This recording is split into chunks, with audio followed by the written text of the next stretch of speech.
smell primitive obsession. So he's saying if you're pushing primitive obsession too far, you may end up with message obsession. And actually, I think the concept makes a lot of sense.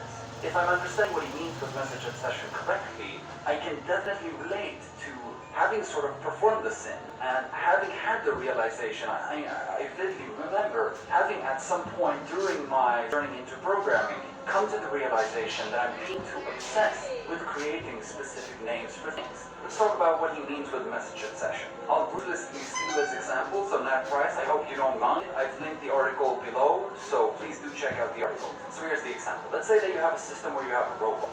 You're making some kind of game. And then you want to move the robot around. So you have an instance of a robot and you want to be able to send messages to the robot to make it move east or west or north or south.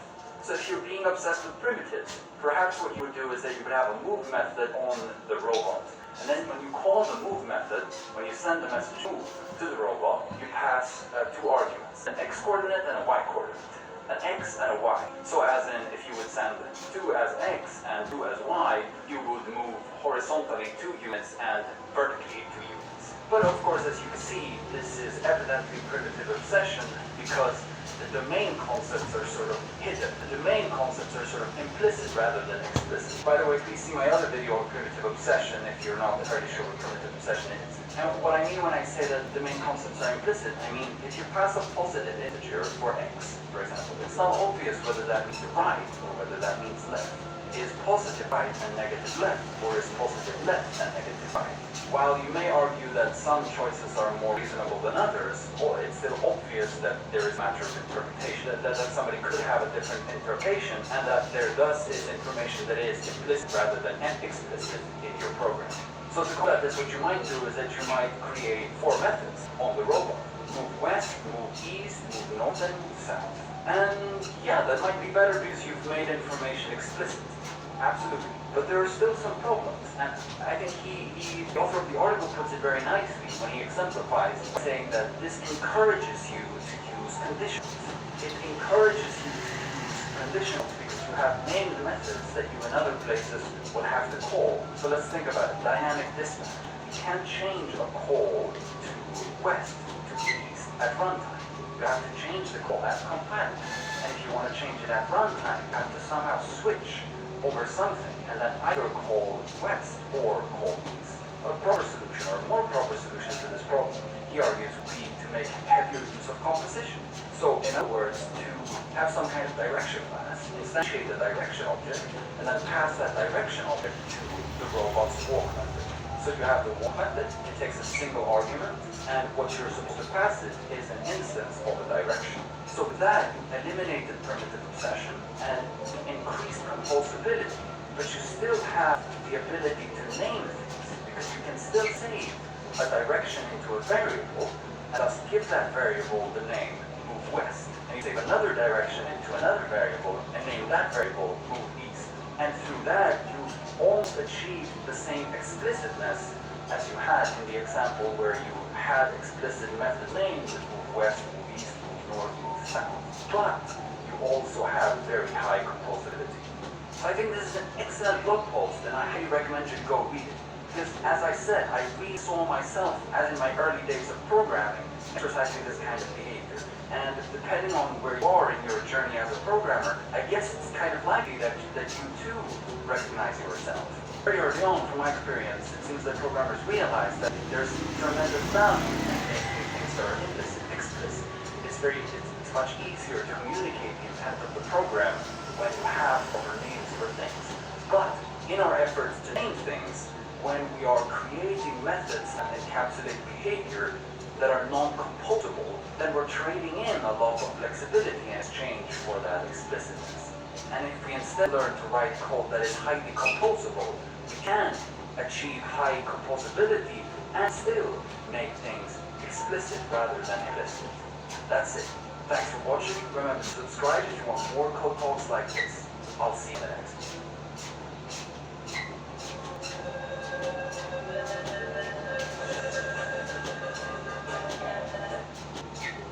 Let's talk about primitive obsession.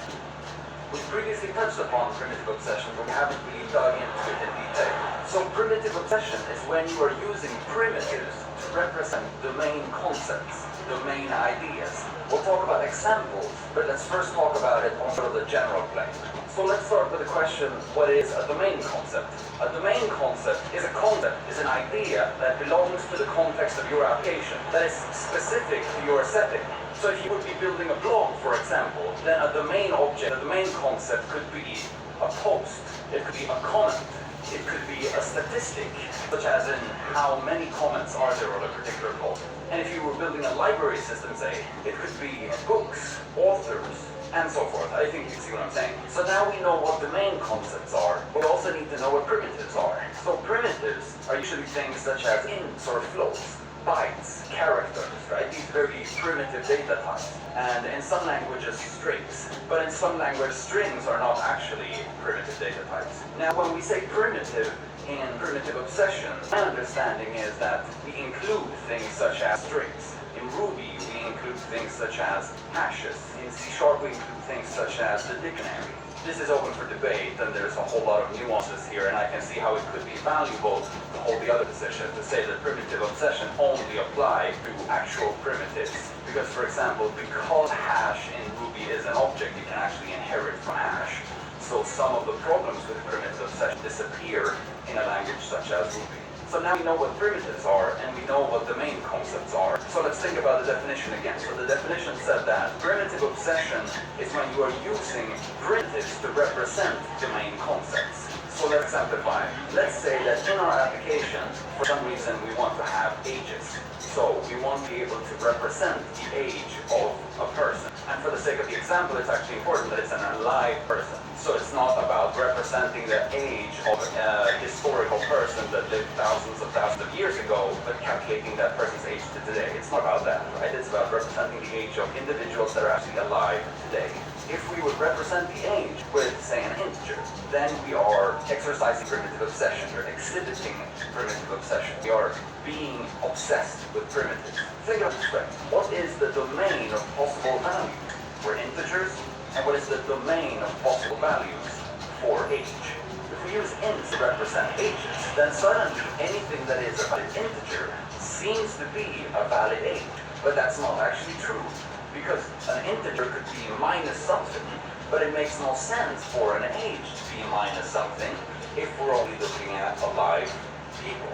If this kind of domain type of thinking, or range, or set of allowed values, if that sounds confusing, I highly recommend that you check out my other talk on list of substitution principles. It's very closely related to that. It's about thinking, I have this class, what are theoretically all the possible configurations, all of the possible instances that I could have of this class. So in this case, if the range of possible values in integer differs from our domain concept, and we are creating problems for ourselves, and this is what primitive obsession is trying to warn us about.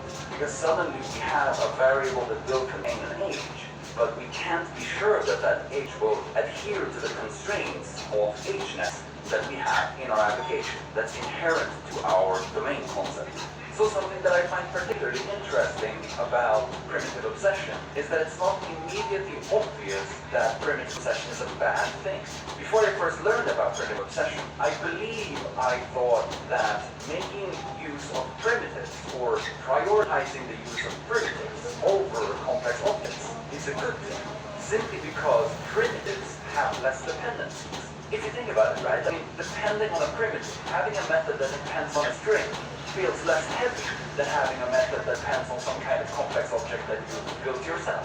If you're accepting something on a type, then you need to know about the existence of that type. And it's very devious. You think about the saying by Robert C. Martin, good architecture is to maximize the number of decisions not made. And not introducing another type, not introducing another class, but rather making use of a string or an int to represent something as a postal code or a phone number or a name or anything like this may spontaneously feel like a very smart decision because you are deferring the decision. You are maximizing the number of decisions not made because you're not making the decision right now. You are simply coupling to a primitive, and you then still have the choice of introducing a complex object in the future. But this is not entirely true. And Now we've only talked about what seems like a benefit in terms of a string or an integer being less of a dependency than a complex object. But there's also the concept of if you depend on a string, then that string can't have internal dependencies. But if you depend on a complex object, a complex object might actually have other dependencies. So when you depend on a particular object, or sorry, a particular class, if that particular class has other dependencies, they may have other dependencies that may have other dependencies, and so forth. So when you're depending on a particular class, you may in fact be depending on a whole series of classes, a whole tree of classes. So again, from a purely theoretical point of view, from a purely intuitive point of view, it seems that depending on a primitive is actually a good choice, because you're reducing these dependencies. You're eliminating the possibility of depending on trees of complex objects. But as you may have guessed, of course, this is not the full story, and thus primitive obsession. So here's the problem. The problem is that by coupling to a primitive rather than a complex object, you haven't actually eliminated dependency. You have hidden the dependency. You have made the dependency implicit rather than explicit. So the dependency still exists, but it's not immediately obvious to other developers or to yourself in some period of time, whether at any given point in time the dependency is met or not, whether the constraints are satisfied or not. And from a machine point of view, the compiler or the interpreter can't know. So if you think about a type language, for example, you can't know whether you've satisfied the dependencies from a type perspective, because as long as you pass it a string or an int, whatever you chose in that scenario, the compiler or the interpreter would say it's okay. But it could of course be that your string or int in this particular scenario wasn't actually a valid name. And this is where the key lies. So again, think of the domain of possible values, the range of values that are allowed for an object, for an instance of a type at any given time, given some time. So let's say that we are talking about ages in the previous example, ages of people that are alive. If you model age as int, then any number that is a valid int should be a valid age. But if your domain says that, okay, actually ages in this system, in this particular location, can only be positive and say below 120, right? We're taking it as kind of the extreme. But then we have strings, we have a range of allowed values. That means that all integers that are outside this boundary, they aren't actually valid ages, but they are valid integers. So in other words, integers are not a valid proxy in this case for ages. And I'm not going to go into details about how this can cause problems, because I guess you can probably see how tons of inconsistencies very easily can occur, because we are passing around something that's checked against one set of requirements, but should be checked against another set of requirements. We're passing around something under the mantle of being int, when in fact we should pass it around under the mantle of some more tighter constraints. So probably this kind of thinking could be used to determine whether you are primitively obsessed. I don't think that's the way to say it. But so let me put it in completely different words. If I'm pondering whether I should put something in a class, whether I should create a class or something, make it an object, and use it as an object, or whether I should use a primitive, let's use that test. Are all the values for the primitive valid values for my domain concept? I have this domain concept, say age, say name, say something completely different, and I ask myself, are all possible strings, ints, hashes, etc. valid instances of this domain concept? But as always, this is of course one perspective. You could actually argue the complete opposite of what I was arguing before about primitives being used to defer decisions being made. You could of course argue that primitives make it more difficult to change your mind later.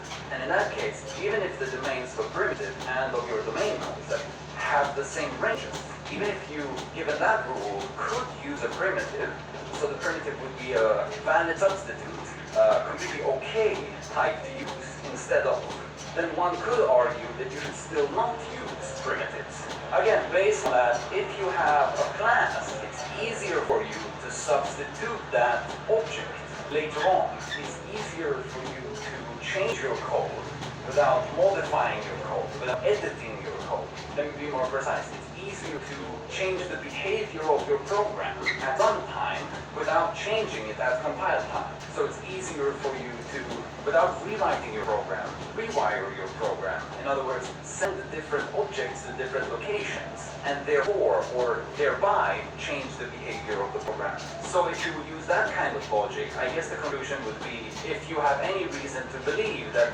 your domain concept will require more complex logic in the future, or will for some reason change its range of valid values in the future, then the cost of extracting a class, the cost of creating a class and using that class to represent the domain concept is so low that it's silly not to do it.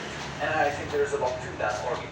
To sum up, what we can say is that if domains are different, if the domain of valid values for your domain concept differs from the primitive that you have in mind, differs from the domain of valid values of the primitive that you have in mind, then using that primitive would be exercising primitive obsession. So in that case, you need, in an object-oriented language, a class.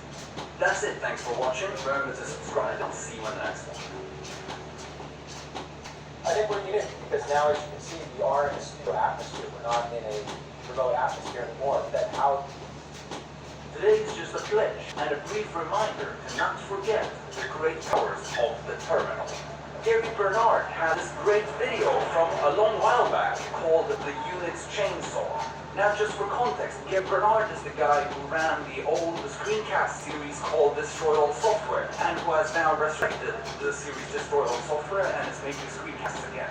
I haven't watched the newer screencasts, but I avidly watched the old screencast series, and I can honestly say that that's likely one of the most single important resources I've had in my software development career. As a person who's practicing and learning programming, I have probably not learned as much from anything in comparison to the Destroy All Software screencasts. So sincere kudos to you, Gary Bernard, thanks for that. But in the talk, the Unix Chainsaw, Gary emphasizes, and by the way, I highly recommend that you check out that talk, it's in the description. But in that talk, emphasizes the flexibility of Bash. So the extent to which you can solve problems using Bash in ways you probably wouldn't spontaneously imagine otherwise. So oftentimes you would think, okay, maybe now I need a programming language to solve this problem. But actually you could just make use of Bash and quickly hack something up and solve the problem immediately. Now in this video, he shares this code, which I think is absolutely hilarious. And the quote is that it's okay to do something half-assed if it's the right half of the ass. I interpret it this way, so that it's okay to sort of quotation marks win. It's okay to do something sloppily if you deliberately do it sloppily. It's not okay if you just sloppily do it sloppily. It's not okay to just ignore doing things properly. But when you deliberately ignore to make things properly, it's a whole different thing. It's a whole different story. Because then you know where you are being sloppy and where you're being super meticulous and super organized. So sloppy is good if you have control. And that's totally oxymoronish, of course, because if you have control of your sloppiness, it's probably not sloppy. But I guess that's why it's the right half of the ass. I think you can see what I'm saying. But back to the terminal. I mean, what are some things you can actually solve using the terminal where you use things that we otherwise may have been intending to use a programming language? Well, build scripts, for example. Making different programs work with each other, and so forth and so forth and so forth. Let me give you a concrete example from yesterday. So I'm a PhD student, and currently I'm taking a course in network science. So yesterday I was trying to generate a number of plots using R that represent networks, and the graphs that I was trying to plot, they don't stem from empirically collected data, but I wanted to generate them, so they are random graphs essentially. But given that I'm not so familiar with R, I didn't want to spend my time trying to learn R because I was short on time and I had to guess that. So instead I figured I would use Ruby, which I perfectly know, and then writing the actual generation of the graphs was super trivial and took me essentially no time. So that's the question of making R interoperate with Ruby, or vice versa, depending on how you look at it. So I did a few Googles and I realized that there are, of course, ways of making them work together. You can run an R server and then connect to that R server from Ruby, or you can invoke R commands as in boot up an R server, I guess, from Ruby, etc., etc. I mean, there are these different ways. The point was that even if they are trivial, they are not as trivial as not having to worry about them. So instead, what I realized is that R can take input, can read input from standard in, and R can read command line arguments. So suddenly then the problem is trivial. So when I write these Ruby scripts that generate graphs, instead of these Ruby scripts outputting the file, I just print strings from the Ruby file in the format of a CSV file, and when I invoke this Ruby file, I invoke it from the terminal and pipe the output of that Ruby script into an R script file. So I pipe the output from my Ruby script into the R script containing my plotting code. And if I want to change things about how the graph is plotted, then I just give command line argument to my R script. Super trivial. And I think the most important point here is that we've deferred so many decisions. Say that I would realize that actually this was very useful to me and I want to keep on generating these graphs. I want more flexibility over time. Then I haven't built myself into any dangerous corner where I have to spend a lot of time restructuring things. Think about how I haven't made decisions in terms of folder structures or object orientation or what classes to have and what signatures my methods should have, etc., etc., etc. Essentially the only decisions I've made is that we're using R and we're using Ruby, and that all of the Ruby scripts constructing graphs will return CSV formatted outputs. Now this is of course also some decisions, and you could argue that these decisions will cause me pain later on, because if I decide to move to some kind of, say, object-oriented structure, I may want to encapsulate all of my scripts into classes, rather than having them plainly print CSV formatted output. But my argument is that that's unnecessarily overcomplication.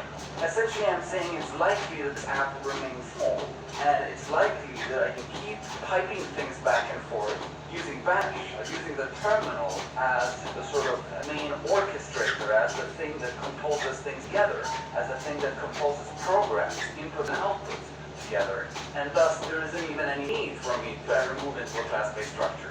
So with that reasoning, I've made very, very few decisions. I would say the most important decision being that I've decided that the graph generate Ruby files directly print CSV formatted data to standard out. So if you're not super familiar with Bash, you might say that, well, this actually sounds kind of painful, because then you have to, every time you want to invoke a piece of the program, you have to run a Bash script that types one thing into another thing, and like have to make sure you type everything correct and get all the arguments correct and all that. Well, that's the point, right? You don't have to. Because it's Bash, it's just trivial to write a Bash script. So you write a Bash script that invokes all of your graph generating algorithms, passes them one by one to the plot generating R script with the correct argument, and then let R write out the files. Now, in the perfect world, R script would support writing image files to standard out, because then we wouldn't even have to specify a file name in an R script. We could just pipe the contents of the image file, the plot that I want to create, to standard out, and then use Bash again to pipe that into a specific file. That would be even more flexible, but unfortunately R script doesn't support this, at least not trivially, and that's the sort of pain point where I felt, okay, trying to solve that problem will take way more time than it's worth compared to how much I will gain from solving that problem. But apart from that, doing this whole Bash solution, I would definitely argue is the right half of the ass. I'm saying that this is kind of a trivial problem, it's kind of a one-off. The program may live for a long while, but it's highly unlikely that it will turn to any, say, user-facing program. Any program will have to be given to somebody else. So I'll just do it half-assed, but I'll make sure that I'll spend a minimum amount of time on it, and that I choose the right half of the ass, that I don't make things half-assed that may come back and bite me later on. So that's it. I hope it was interesting to get a sort of in-depth image of how my thinking went when solving a day-to-day problem. Just as a final point, I think this has tons to do with Robert C. Martin's statement that good architecture is to maximize the number of decisions not made. While doing things half-assed with the right half of the ass, we are attempting to maximize the number of decisions not made. We are attempting to defer decisions that don't matter right now so that we can make them later when we have more information and know which decisions are likely more dangerous and which decisions are not. Thanks for watching. Remember to subscribe for more talks on code, and I'll see you in the next one.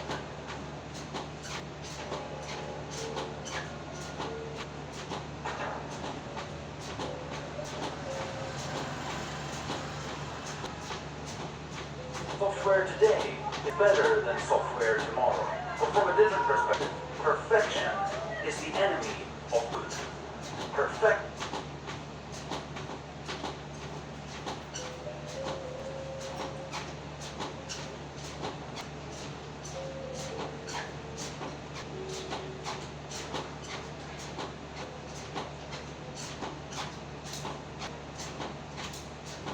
perfection is the enemy of good enough.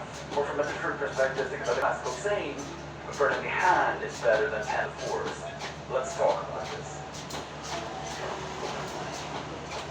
Given the topics of the videos that I make, and given the sort of sometimes borderline aggressive style that I make the videos in, I think it's kind of easy to think that I'm sort of this insane perfectionist who refuses to accept any code that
that is not close to perfect. But this, of course, isn't necessarily true.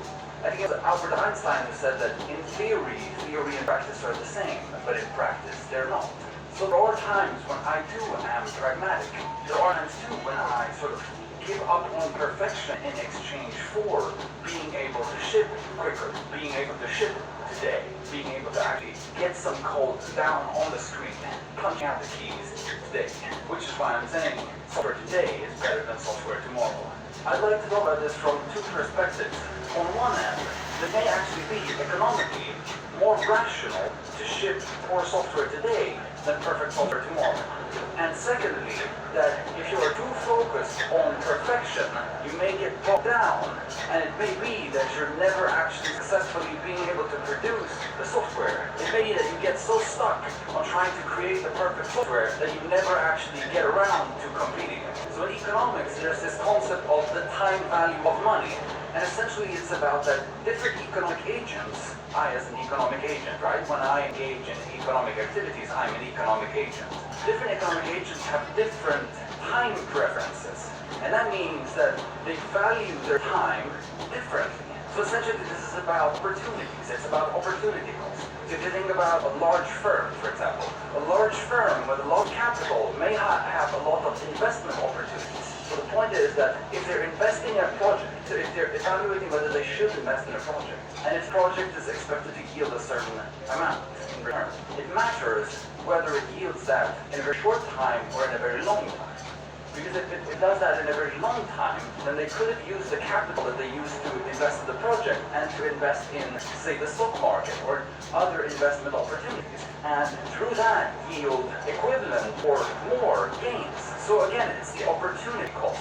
Opportunity costs are the alternative costs. In other words, when you're selecting one alternative, you are foregoing the ability to select other alternatives. So when you as a firm have finite capital and you take some of that finite capital and deploy against some investment, you're foregoing the opportunity to use that capital elsewhere.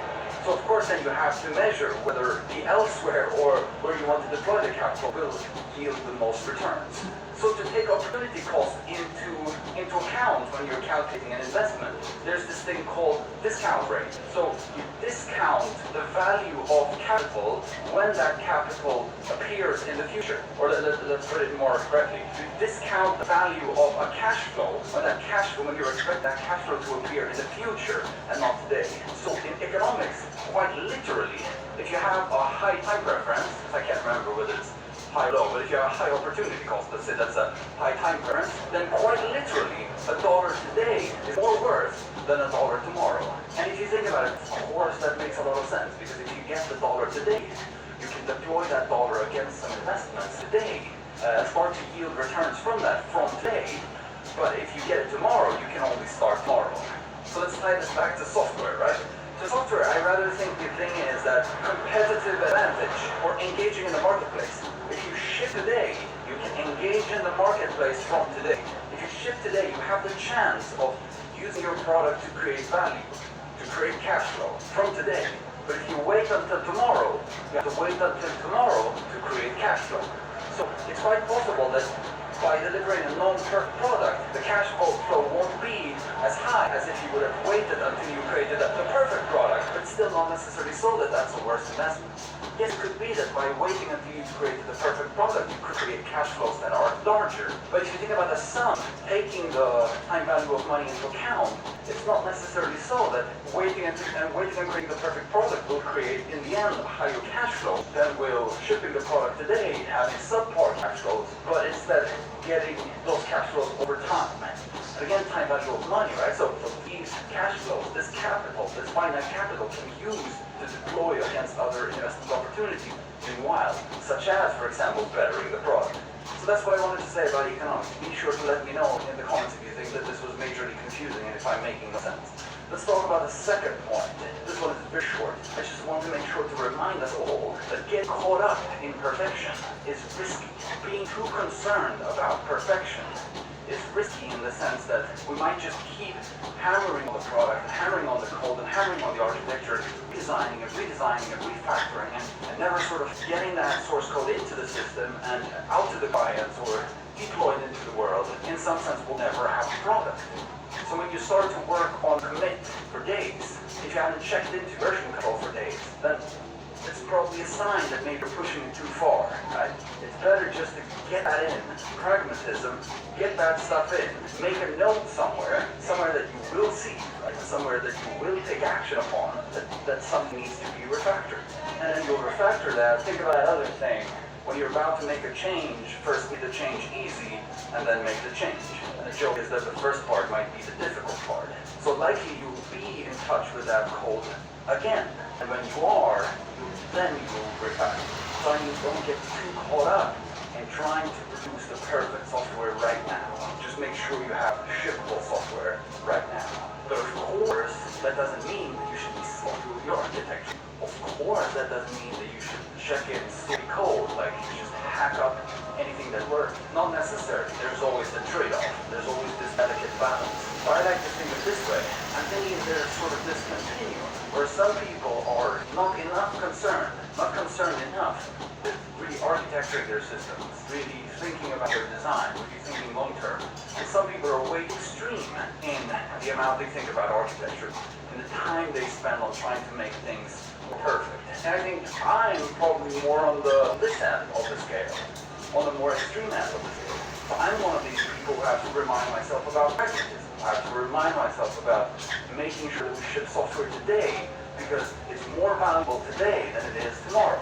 Time is the enemy, right? But again, there are a lot of people on the other end of the spectrum. There are a lot of people who would benefit from thinking more about design and how to figure out which end you are on the spectrum or where you are on the spectrum. Honestly, I have no idea.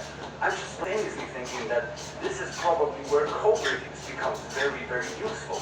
It's difficult to assess where you are yourself on that scale. So I'm thinking that sort of collectively, when we're using code reviews, we'll over time calibrate with each other. And of course, there's the risk of herd behavior, herd mentality here. There's of course the risk that if we have the majority of people on either end of the spectrum, that they will sort of weigh us into that end, right? So we'll converge towards being too extreme in either end. So there's always the risk of that, of course. But other than that, it's of course introspection. Trying to figure out where you are on that spectrum and trying to figure out what the optimal point on that spectrum is. I'm not at all saying it's easy. If it was easy, I would tell you how it was, but it's probably difficult to figure out. But those are my 2 points. Thanks for watching. Be sure to subscribe if you want more content like this. Tons of stuff coming on software development. I'll see you in the next one.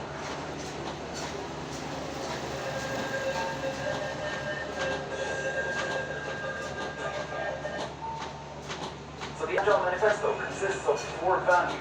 And essentially they're saying that while they value the things on the right, you should prefer the things on the left. So we've already talked about the first 3 values. So I now want to talk about the 4th and final value of the Agile Manifesto. Responding to change over following a plan. Let's get into it. So again, there's a lot of overlap between these different points. And I don't at all blame you if you think that they sound alike. I agree. But I want to talk about this value from 2 perspectives. The first thing is that thing that I've been hammering in over and over again about E-type systems, about some systems being fundamentally subject to change. But the second point regards thinking about what you think our role as software developers actually are. What is the role of a programmer when delivering a software system to a client? But to the first point. So the first point was again the whole notion of E-type, P-type, and S-type systems. So if you haven't watched my video on that topic, be sure to check that out. It's in the description.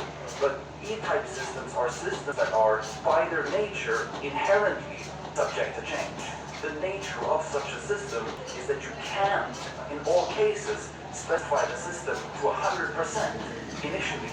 So the way I understand it, most systems that we deal with in daily life are actually E-type systems. In other words, most systems that we deal with are systems that are inherently subject to change. And what does that mean for this value? Well, think about the value. The value says responding to change over following a plan. So in other words, the point is that the plan may be wrong. And if you're building an E-type system, then it's quite likely that the plan for your system is actually wrong because the type of system, the kind of system that you're building is inherently subject to change. So if it is, when it changes, if you then stick to the plan, then you're in some sense building the wrong system, whether if you would respond to the system, you would build the right system or a better system. But now we're getting into point number 2. So let's talk about point number 2. So the second point that I wanted to talk about is that of our role as software developers. So if you think about it, the customer is always right. Within big quotations, of course, because yes, there's the whole notion of educating the clients, and of course it should be so that you have the expertise, and then of course the client won't know everything, and the client can't say, okay, we want exactly this and this. But when I say that the customer is always right, I mean that the problem that the customer is trying to solve, they know the depth of that problem, right? It's not that they know exactly how to solve it, right? But we should never forget they're the ones who are asking for the system. In the end, they are the ones who will use it. It sounds silly, but I think it's super important to not forget that, because I think too often we do forget that and get sort of caught up in our own heads and thinking that we know exactly what problem we're solving, when we in fact need to listen more to the clients, to the customers. So usually when I'm using the words customers and clients sort of interchangeably and sloppily, I apologize for that. What I mean is the person or the organization ordering the system. But here's the kicker. If the customer is always right, and if the customer says that perhaps we need a change here, then of course the customer is right. Then of course we do need a change. Why? Because it's not us. It's not you who will use this system in the end. It's the customer who will use the system in the end. And if the customer deems that incorporating that change would provide more value to them, then that's the thing we should do. And if we can't do that because of contract or our process or our tools or the way we're working in some sense, then that's not the customer's fault. That's us as software firms, as programmers. It's on us to say that, okay, we don't make agreements with you that may put you in such a situation. We, for example, instead, heavily make use of Agile. We, for example, don't give you a fixed price. Please see my other video on fixed price. So I would argue that it's our job as software developers, it's our job to figure that out. Of course, eventually it will probably become the client's job, the customer's job, because organizations will learn that that's an appropriate way to order systems. But meanwhile, it's our job to introduce that kind of behavior and environment. Let's think of it in more concrete terms. We create software in order to create competitive advantage for the clients. We create software so that the client of ours, the people ordering the system, can get more business, can serve more of their customers. That's the intent of building software. Whatever value they provide to their customers, it's our job to help them provide that value. And if they find that by introducing another change, they can create more competitive advantage, then it's our job to incorporate that change. So if you think about how quickly the world is moving currently, it's even quite likely that as we are building the system, the environment in which we are building the system change while we are building the system. So what I'm saying is that you start off with one set of requirements.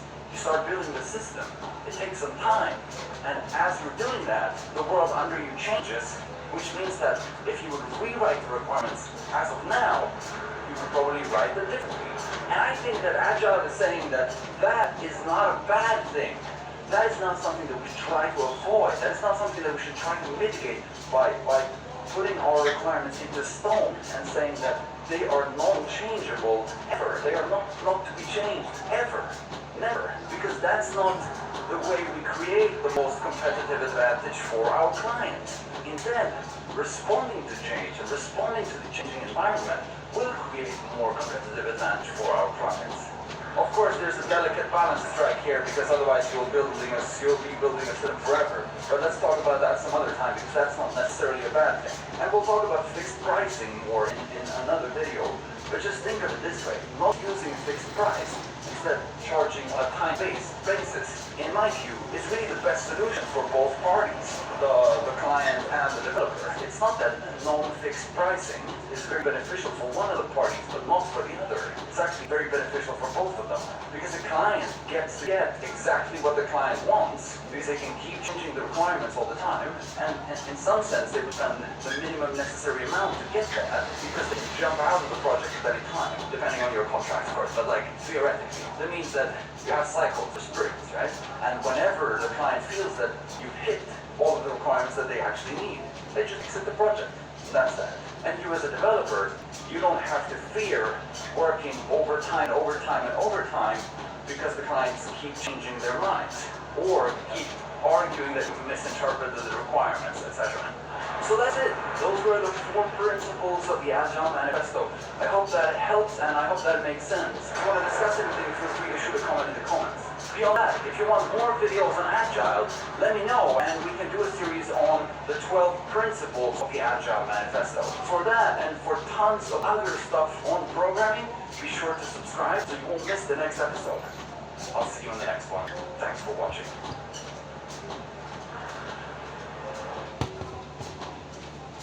Welcome to part 3 of understanding the values of the Agile Manifesto. The Agile Manifesto contains 4 values, and essentially the authors are saying that while there is value in the things on the right, you should prefer the things on the left. We've talked about 2 of these values, so if you haven't watched those videos, be sure to check them out. But it's now time to talk about the third. Customer collaboration over contract negotiation. In other words, that you should prefer customers and collaboration over negotiating contracts. Let's get into it. So I, for one, find that there are many overlaps between these values of the Agile Manifesto. So I don't at all blame you if you think that most of them sound very much alike. I think there actually is a lot of overlap. But the way I interpret this point, I interpret this to mean not that you should not have contracts, not that you should not write contracts with your clients or sign contracts with your clients, but rather that you should think very carefully about the nature of the things that you do put into the contract. So what are the type of things that you do put into the contract? So classically, I guess it's a question of trying to get the right things in the contract, as in trying to get the right requirements into the contract so that you can enforce them regardless of what end of the development you're on, whether you're the client or whether you're the developer. But I think this point is saying that it's less about the contents. When you put requirements into the contract, it's almost always wrong. So it's better to simply not put requirements into the contract. Again, regardless of which side of the software development you're on, I can't blame you if you want to have sort of SMART goals, sort of measurable goals that you can measure during the course of your system development. Of course, the Scrum burn down chart is one of these metrics that can be used, but really I don't blame you if you want something more concrete. So I'm saying this in order to emphasize that I'm not saying that you can't put measurable things into the contract. You can't put goals into the contract. Of course you can. To my mind, it makes sense to have measurable goals in the contract so that you can gauge during the course of the project whether your project seems to be a success or not. But how to construct these measurements is a whole different topic, so let's talk about that some other time. I just have to do some serious thinking on that end, but I think there's really some interesting stuff there that needs to be figured out. It's probably entirely possible to have really good goals that you can check on during the course of the software development project. But let's talk about that some other time. For now, let's just stick to the idea that if you put requirements, as in functional and sometimes even non-functional requirements, into your contracts, it's quite likely that the requirements that you're putting in there will turn out to be insufficient or incorrect or unsuitable. But you weren't able to see this from the start. Nobody was able to see this from the start because we didn't have enough information. So as more information comes in, we're able to figure out what requirements are good and which are not. So it's back to that idea of E-type, B-type, and S-type systems that I keep talking about all the time. If you haven't watched my other video on that topic, be sure to check out that other video. But essentially, if you have customers, then you're probably developing what we call an E-type system. And an E-type system is fundamentally subject to change. And if it's fundamentally subject to change, then it makes sense to expect that you won't be able to pinpoint all of the requirements at day one, because it's subject to change. Because A, you may misunderstand the requirements, and B, your environment in which you operate may change over time.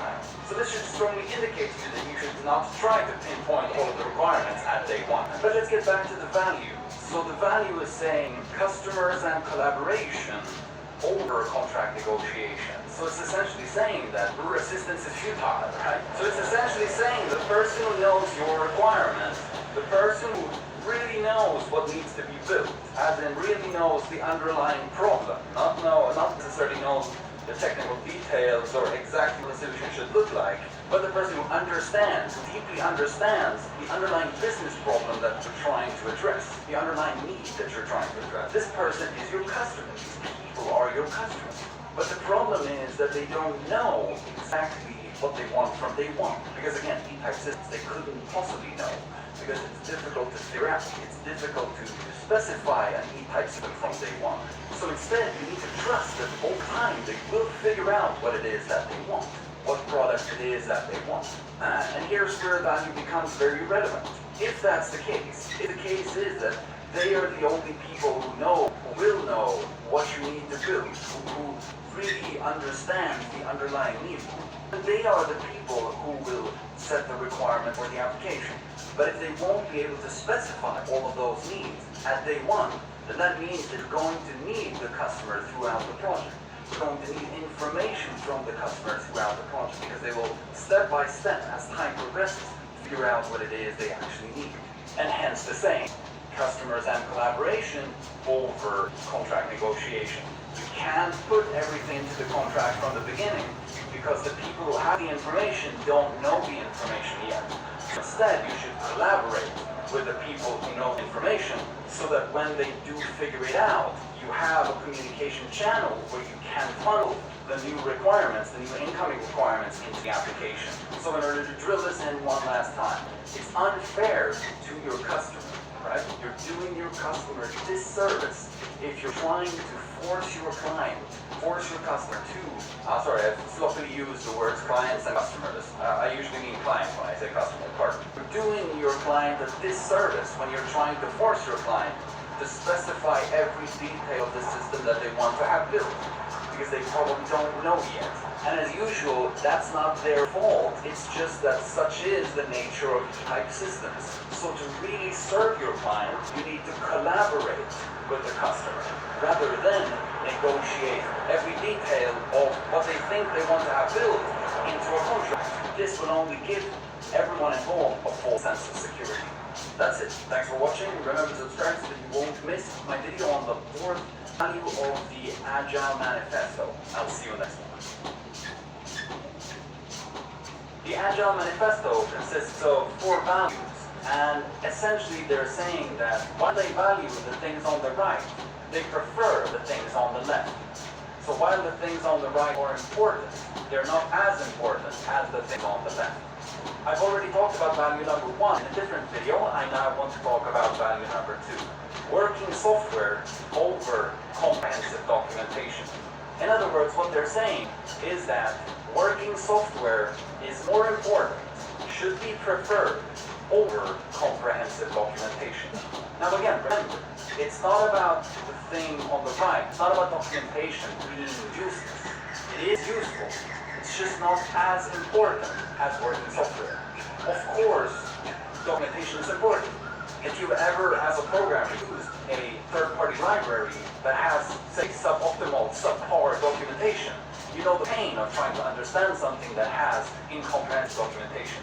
So again, documentation is super important, but not as important as working software. And if you think about it, that of course makes a lot of sense. It's almost kind of silly. It doesn't matter if you have documentation if you don't have a software that actually implements the documentation. It doesn't matter if you've documented a perfect system unless you have that perfect system. But I like to think of this in 2 ways. So this is my best guess of what I think that they mean with this value. In one end, just as we were saying, the deliverable is not the documentation. The deliverable is the software. And therefore, software has to be more important. Working software has to be more important than documentation. That's one part of the story. But on another end, another part of the story is that using documentation as a means of requirements gathering is not always very successful. It's not always the best way of approaching this. So regarding the first point, I've sort of already elucidated it, but let me also give you one more point. It feels like forgetting that software is the end deliverable, forgetting that the deliverable is not documentation, can easily lead us down the trail of perfecting our documentation, but for no real benefit. We're perfecting our documentation even though we don't have working software. In other words, what am I saying? I'm saying that diminishing returns, right? So better documentation increases the value of the project or the software, but only to a certain extent. At some point, we sort of are creating documentation for documentation's sake. It's almost perhaps like escapism. I guess we could be super concerned about creating documentation because we're fleeing, we're avoiding having to write more software, perhaps because that would be harder, more difficult. So instead of tackling that problem, we're just writing more documentation. So documentation is not la pour la. It's not art for art's sake. We shouldn't have documentation for the sake of documentation. We should have documentation because it's value, because it provides value, either as a requirements gathering document or as documentation to end users or to other developers. It should provide value. It doesn't really have any sort of intrinsic value in and of itself. So that's the first one, right? Avoiding creating documentation for the sake of documentation. Avoiding the risk of getting too focused on writing documentation and forgetting that we actually have software to write. So spending too much time producing documents and too little time to produce actually working software. So the second aspect that I mentioned. The second aspect is that it seems that using documentation, using documents as a means of requirements gathering, as a means of understanding what our clients want, is not necessarily always the best way of approaching it.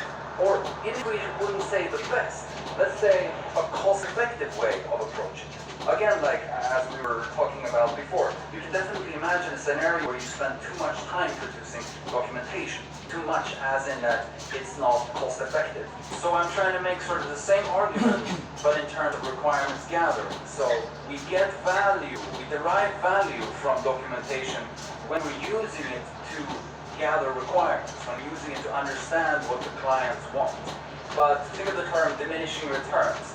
If for every unit of documentation we get 1 unit of requirements, I mean I'm oversimplifying, but if that ratio is decreasing as we produce more documentation, then we have diminishing returns. We have a point where it doesn't really make any sense to create more documents because we're not getting a lot of value out from the clients. We're not getting a lot of payback in terms of requirements. And if you think about it, this makes a lot of sense, like intuitively. Non-technical clients aren't necessarily able to read all of our technical documents. Of course not because these people are stupid, but because A, we have different skill sets, and B, people have better things to do with their time than trying to decode documents. I have painful first-hand experience from this, showing people documents that I think are absolutely obvious, and then expecting us to have a very valuable discussion, but then realizing that we're not even getting beyond the first page because we're not sort of successfully raising a shared understanding. And the way I understand the agile value working software over comprehensive documentation is that because of this problem, because of this symmetry in knowledge, because of how people have different skill sets, and because how people for very good reasons might not want to spend time decoding our technical documents, decoding our specification documents, our documentation. Because of that, that's not necessarily always a successful way of gathering requirements from the clients. Instead, what we should do is that we should produce working software. Even if it's the wrong working software, we should produce working software, put it in front of the client, and then use that as a means of gathering the requirements. And you can of course see how this has been historically, I'm too young to have been part of this history, but from what I've gathered, it seems that a lot of the ideas about how to build software came from other engineering disciplines. So you would say, okay, how are we building bridges? Let's try to approach building software in the same way.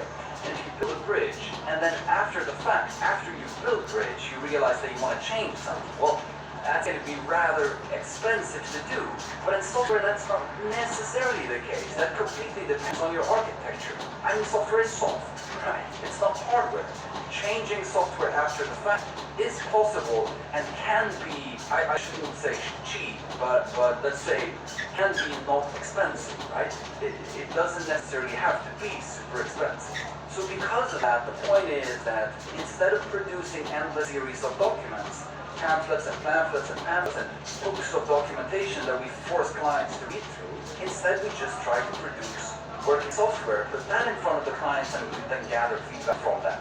And I'll be the first to admit that this is easier said than done. It's painful to produce software that you know is probably going to be incorrect, and probably rejected by the client, which means that you're probably going to have to redo it.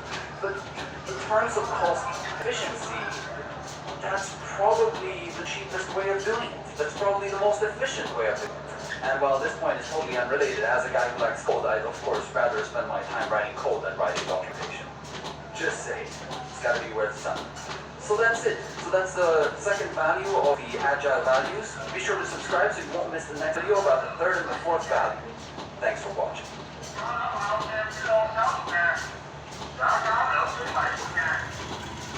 Even worse, it's of course also possible that the clients don't actually know what they want, what software they want to have built. Or if you are developing your own software for your own company in-house, or as a startup, that you don't know exactly what product you're building. Again, this is not because clients are stupid, it's because of very good reasons. It's because we don't actually know where we will create competitive advantage. And it's difficult to forecast that beforehand, especially as the environment under us are changing. Think about saying, in this day and age, you have to run to stand still. But for more information about that, I highly recommend you check out my other video on E-type, P-type, and S-type systems, because what I'm saying holds for E-type systems. And most of the systems we come in contact with in daily life are E-type systems. But check out that other video for a more detailed explanation of why some systems are fundamentally subject to change. I believe somebody could be potentially sensed information, not by reading a book, but by touching a book. The Agile Manifesto argues 4 points. And essentially they're saying that while they value the things on the right, you should prefer the things on the left. So it's important to remember that they're not saying that the things on the right are valueless or useless, but rather that the things on the left generally should be preferred. So I want to make 4 videos where I talk about each of these points separately. And the first one is that you should prefer individuals and interactions over processes and tools. So what does this mean? Very simply, I think of this as that when it comes to processes, when it comes to tools, one size does not fit all. In other words, you have to look at the constellation of individuals that you're working with, your team, your company, or the people on your project. You have to look at the constellation of people, and then, given these people, determine what are appropriate processes and what are appropriate tools. So it's the classic, there is no silver bullet thing. There is no silver bullet when it comes to processes and tools.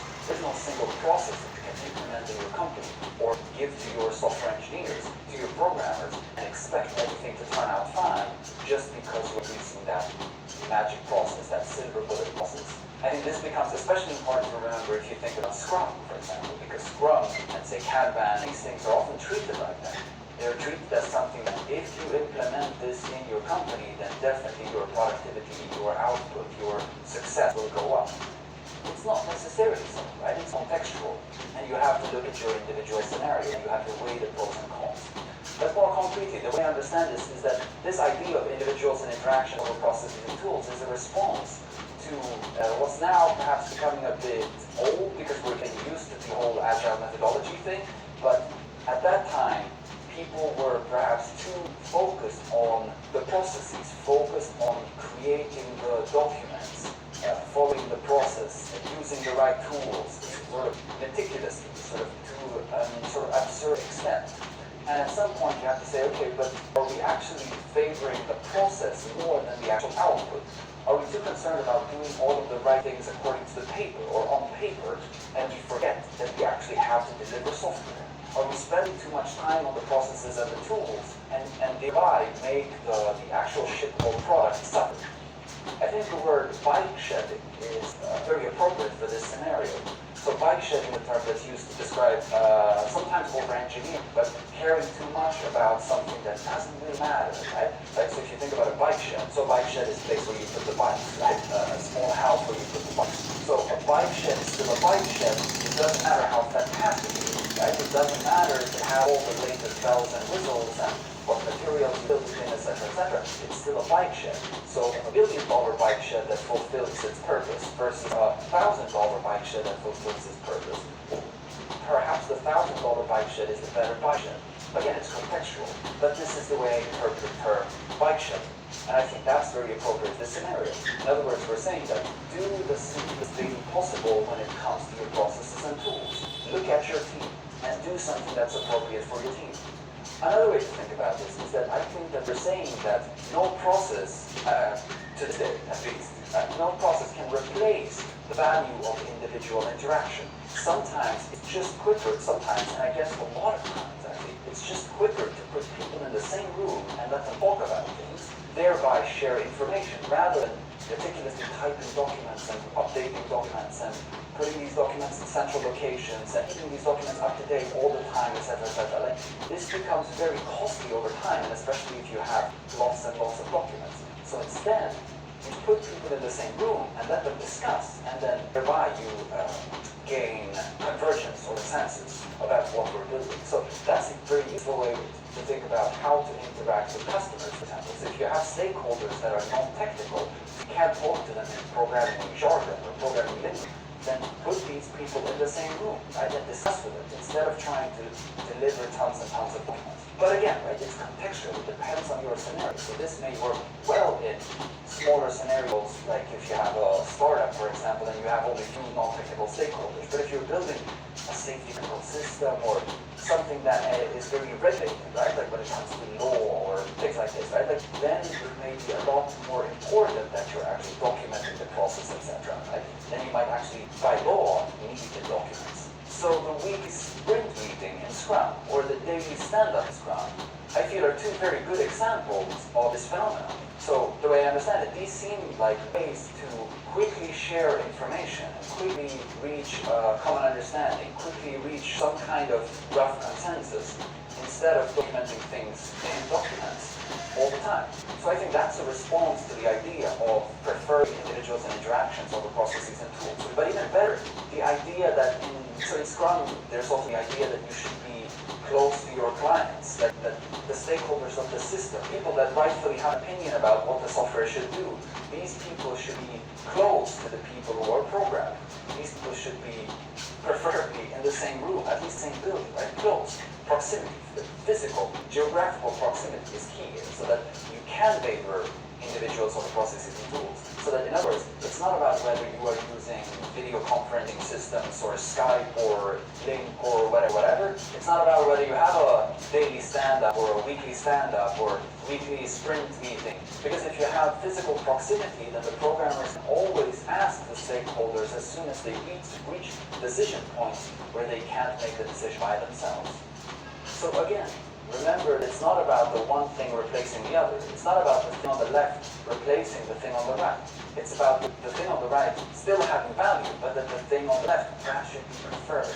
So it's about not underestimating the power of individual interaction, but it's about not underestimating the power of proximity in this case.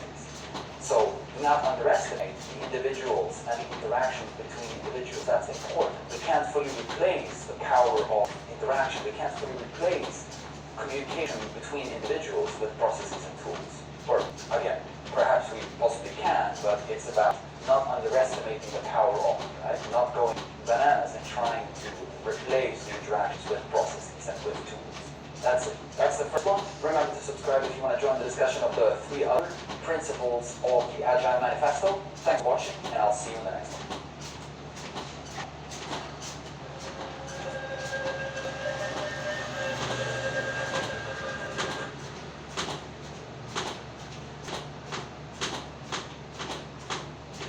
Let's talk about buying systems for fixed pricing.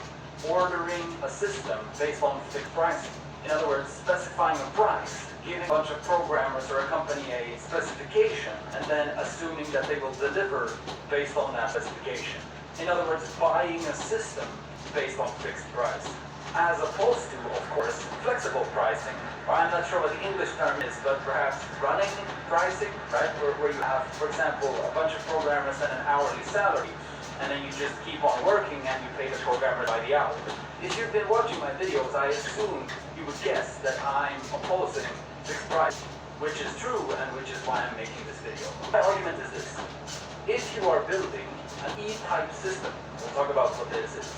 If you are building or ordering an E-type system, then assuming that you can specify the system to such an extent that somebody can deliver the system you actually want based on that specification is fundamentally unreasonable. Let me elaborate. If you haven't watched my other video on E-type, P-type, and S-type systems, be sure to check that out. It's in the description. But here's the crash course version. These are concepts developed by a guy called Lehman. And essentially they describe three types of systems, three categories of systems, three types of systems with fundamentally different characteristics. Just to give you the extremes, S-type systems are systems where you can fully specify the problem and the solution. Trivially, this would be sorting algorithms, for example, or mathematical problems, well understood mathematical problems. Obviously, you can probably see that most of the systems we have in daily life are not S-type systems. Rather, on the other end of the spectrum, they are E-type systems. E-type systems are systems that are fundamentally subject to change. They are systems that solve real-world problems in real-world settings. The point being that in these systems, we don't actually always know exactly what it is we want. We don't actually know exactly what problem we are solving, which I would argue is why we have, for example, agile methodologies. They are trying to solve this problem of not knowing exactly what problem we are trying to solve. And this is why we have iterative development. So what I want to say is that if you're building an E-type system, then that system is, by definition, fundamentally subject to change. And if it's fundamentally subject to change, then by definition, you can't specify every necessary detail of the system. Because in some sense, you don't necessarily know exactly what system you're intending to build. You don't necessarily know where you want to go with the system. As I emphasized in that video, that's a good thing. Not knowing where we're going is not necessarily a problem. Not knowing where we're going becomes a problem if you're trying to enforce having to know where we're going. It feels kind of oxymoronish, but if you think about it, it's as if we have to let go of control in order to regain control. It's as if we have to let go of the idea that we can't control all of the details in order to regain control of all of the details. But let me be less fussy, let's talk more concrete. What I mean is that fixed pricing assumes that you can specify the system. And if you can, but you still work on fixed pricing, there are numerous potential outcomes, but none of these outcomes are good. Of course, you may actually succeed, you may be lucky, or you may have successfully gathered all of your requirements and your idea of what you wanted the system to do turns out to be correct. Of course, that's a possibility and that's a good possibility. But there are a number of other possibilities. For one, you could have misstated your requirements. You specified the system in a way that you thought was correct, but it turns out it was incorrect. Or it turns out that there's another spin, another pivot that you would want to do, where the system would be more valuable, but that's outside of your contract. It could be that you've specified it correctly, but you end up in a contractual argument with the people building your system, or vice versa. If you are the people building the system, you end up in a contractual conflict with the customer about your understanding of the requirements, right? It might be that one party thinks that they meant one thing, but the other party thinks that the requirement means a totally different thing. And if you think about the Agile Manifesto, this is where the Agile Manifesto says that you should favor customer collaboration over contractual negotiation. So again, these outcomes are of course unwanted. So what should we do instead? I mean, I understand that it's not a novel proposal to say that we should avoid fixed pricing and instead pay programmers by the hour. But the reason I'm highlighting this discussion is that from my understanding, when I talk to people in industry, it seems that still we have a lot of fixed price systems in the workings. There are a lot of projects that are carried out under the mantle of fixed pricing. And to me, this sounds like a pending problem.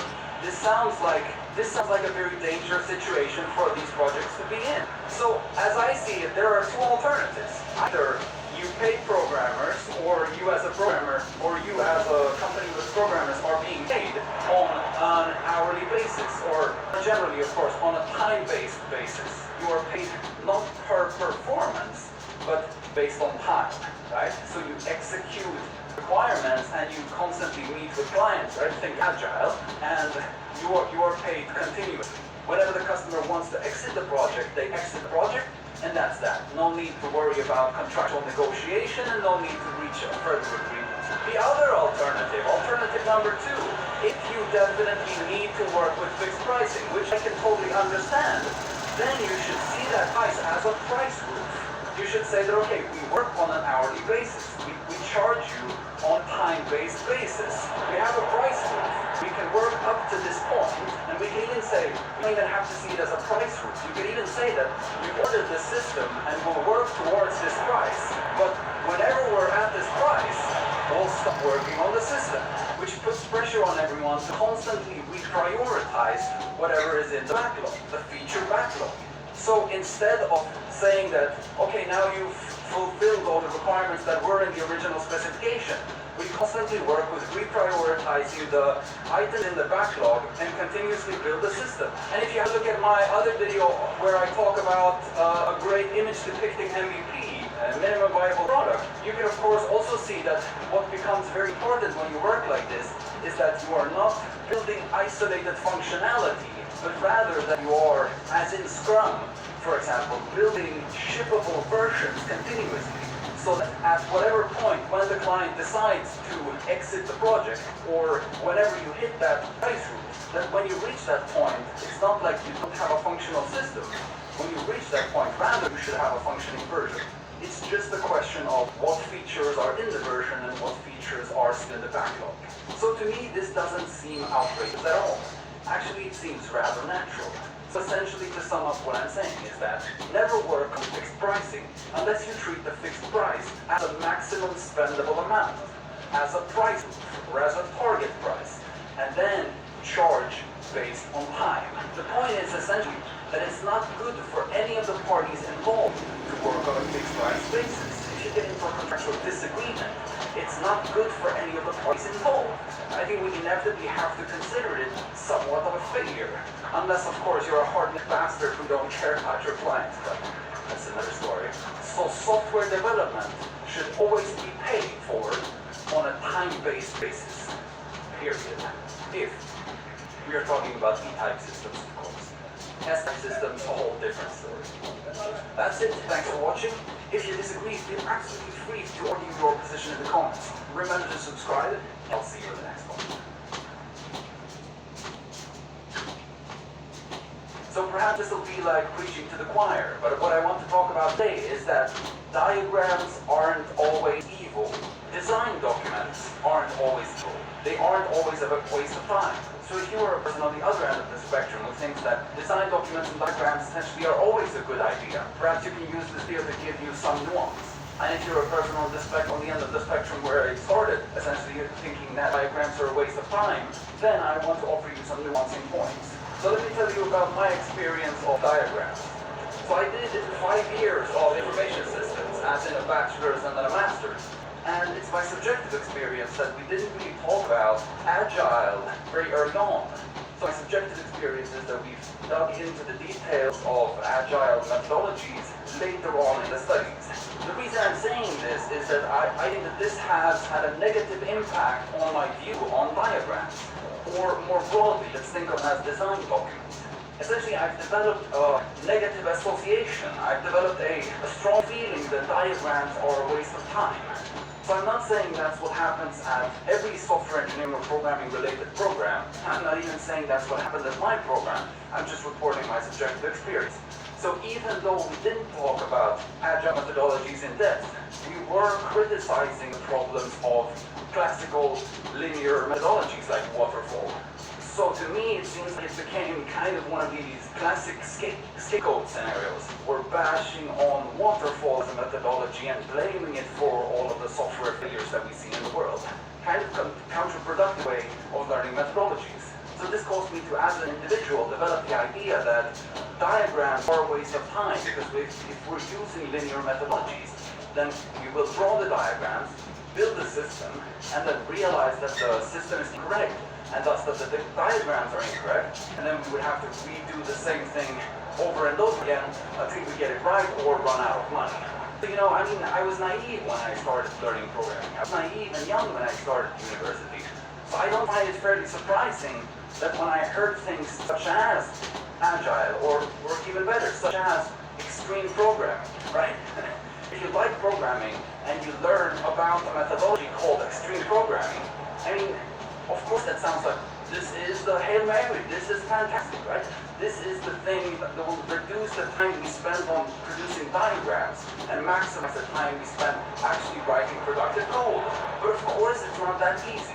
I mean, young people are fanatics, right? So I don't necessarily find it surprising that that's the view I took on, right? To really emphasize how detrimental this image is, initially I believe I had the views of extreme programming and of agile methodologies kind of in this way. It was as if I held the view that management wanted to control the programmers, right?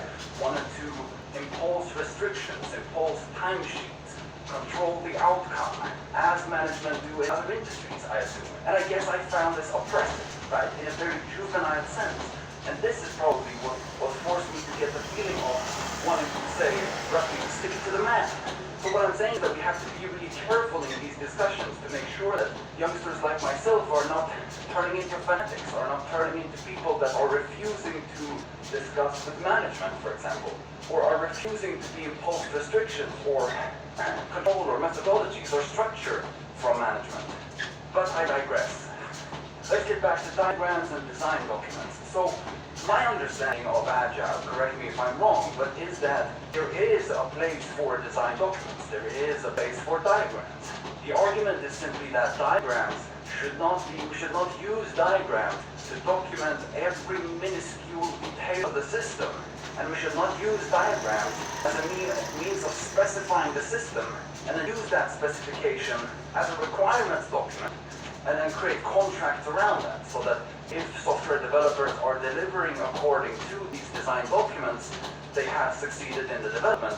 But if they diverge, they have not, and would be breaking the contract. My understanding is that that's the kind of thinking we should stay away from using design documents in agile development. So it's not design documents per se, but rather the fallacy thinking that design documents are the panacea. So how should we then use diagrams? What would be a good, what would be a healthy way of using diagrams? This is the way I understand agile development, but also my personal opinion on what I think a good way would look like. Feel free to make counter arguments in the comments. I think we should use it to reach consensus. Or let's say rough consensus. Consensus is a dangerous word because we'll probably never ever reach consensus. So convergence, or again, moving closer to consensus. So we should use it as a means of creating a shared understanding of different parts of the system, of requirements, of what we are building. But again, not with the intent of turning that into a contract, not with the intent of turning that into the one and only true specification where if anybody breaks the specification, they're in the wrong, right? Not that. Because I mean, if you think about it, one of the pillars of agile software development is customer collaboration over contract negotiation. One of the few pillars is the idea that you should not put things that could be bad for the customer in contracts. You should instead collaborate with the customer and put other things in the contract. So what are some diagrams that I use? Well, super subjective, right?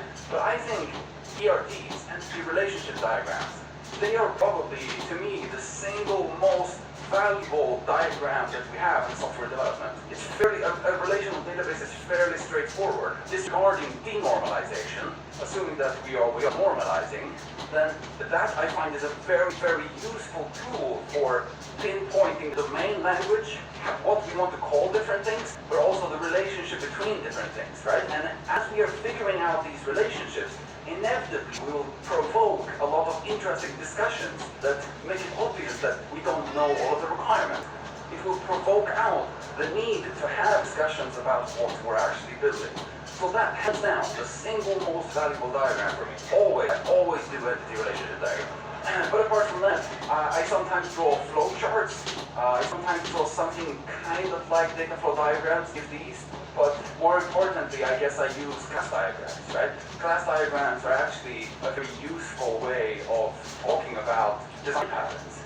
UML class diagrams, right? So it took me a long time before I sort of got rid of this angry feeling or angry relationship or conflicted relationship with especially UML, right? But diagrams in general. So it took a very long time before I actually could cope with drawing UML class diagrams. But when I started to do it, it's actually very, very useful. UML sequence diagrams, I have to say, I've probably never used. And I'm not sure if that's because I haven't had time to actually learn them properly, but it feels to me that that's where we sort of hit the point where I feel that we're spending too much time in the details So diminishing returns, right? We're spending too much time in relation to what we're gaining from actually drawing these diagrams. But I may be completely wrong, and that may be because of my, say, ignorance in relation to sequence diagrams. Quiet. Just one final thing. What I want to say is that remember that, to me, the syntax doesn't matter at all. It's silly. As long as you are using the same syntax as the people you're collaborating with, it doesn't matter. Consistency is everything. But if you use Crowfoot notation or like numbers in the entity relationship diagram, it matters zero, as long as you can get along. So when I say that I draw, for example, UML class diagrams, I usually use some sloppy notation that I just make up on the fly and not actually sort of the strict, rigid UML class diagram notation. And I think this is a key point. I think this is one of these scenarios where I think you should be pragmatic. Those details don't matter. And especially if you're creating the diagram in order to create consensus or in order to lure out the requirements that are hiding, right?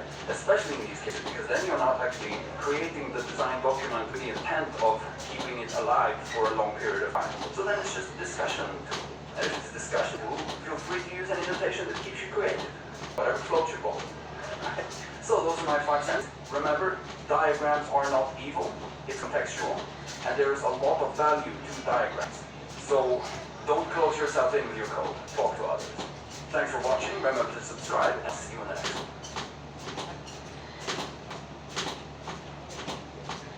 MVP, minimum viable product. What does it actually mean? I came across this great image, and you know how they say that an image is worth more than 1,000 words. This image I find is the best and shortest explanation of MVP that I've ever seen. So let's talk about that image.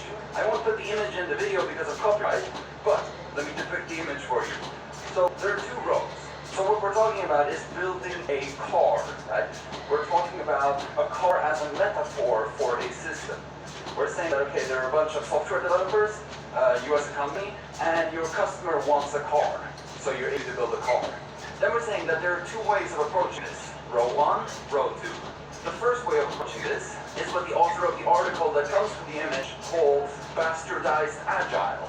In other words, it's not actually what agile is saying, it's not actually an agile way of developing, but it's a common way of understanding agile. It's like some people have hijacked the word agile and use it to describe things that aren't actually agile. So it's a misunderstanding of what iterative product development is.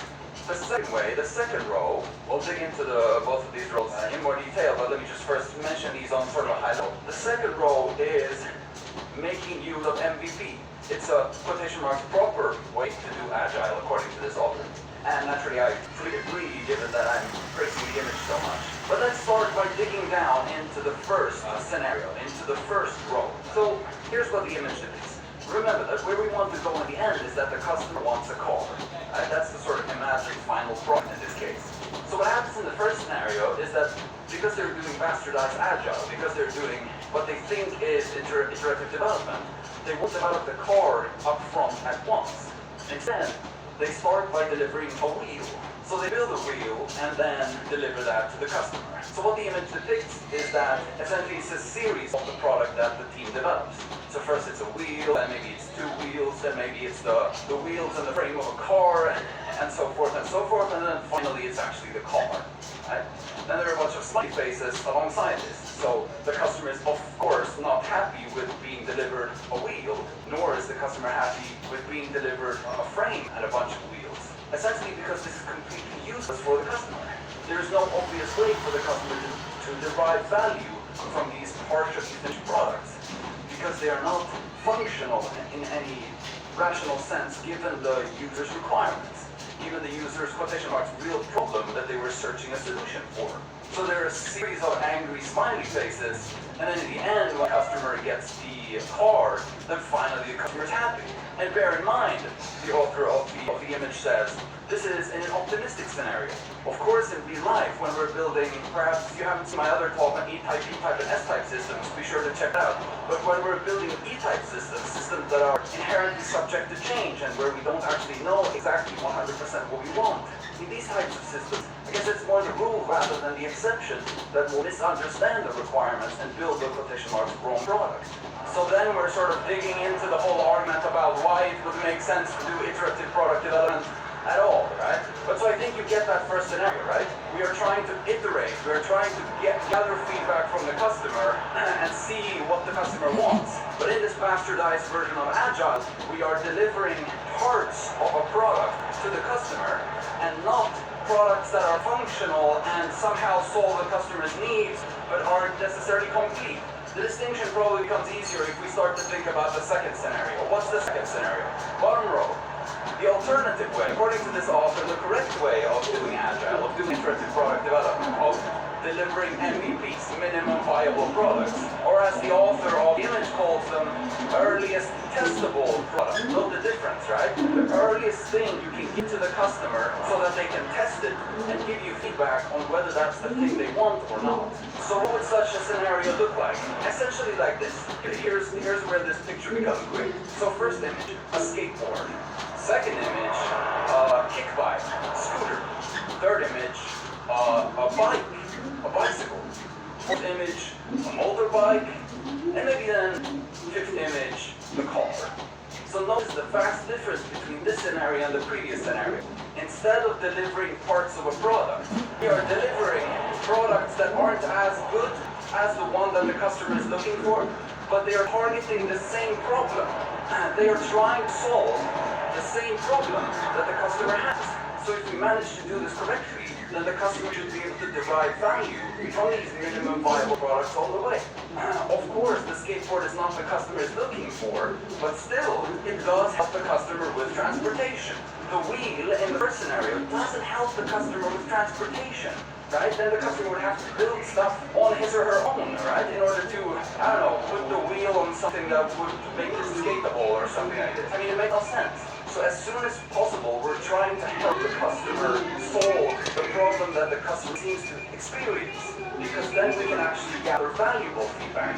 Feedback about a wheel being insufficient is pointless because that's obvious. So I forgot to say what the smiley faces look like in the second row.